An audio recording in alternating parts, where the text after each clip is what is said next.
Polres Minahasa Selatan mengungkap penyalahgunaan BBM jenis solar. Satu kendaraan tangki bermuatan 8.000 liter BBM solar ikut diamankan petugas kepolisian. Polres Minahasa Selatan melalui Satuan Reserse Kriminal berhasil mengamankan ribuan liter bahan bakar minyak jenis solar. Kapolres Minsel AKBP Ferry Sitorus member kronologi pengungkapannya kepada awak media saat pelaksanaan press conference.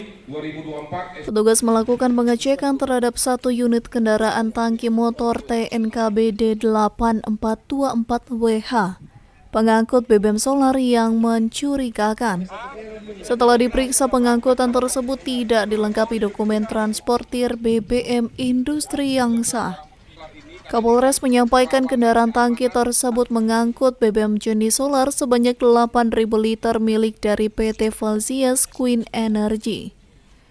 Rencananya BBM jenis solar ini akan dibawa ke perusahaan yang ada di wilayah Provinsi Gorontalo untuk dijual kembali dengan tujuan mendapatkan keuntungan.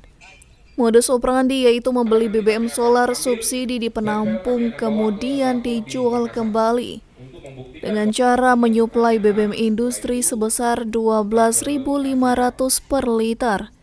Sementara untuk total penjualan 8.000 liter solar ini mencapai 100 juta rupiah.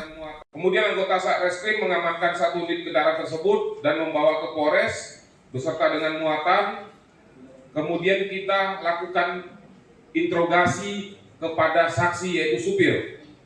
Dan diketahui bahwa 8.000 liter BBM jenis solar adalah milik PT Valsius Queen Energy. Nanti bisa kita lihat di objek barang buktinya PT Valsius Queen Energy yang akan dibawa ke PT KSO yang berlokasi di Desa Bilunga, Kecamatan Bone, Pantai, Kabupaten Bone Bolango.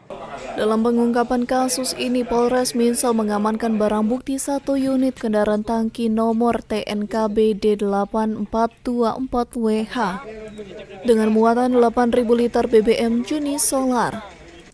Pengemudi lelaki berinisial NT alias A serta lembaran surat invoice pembelian BBM bio solar dari PT Valsius Queen Energy kepada PT KSO Yasa Anhal.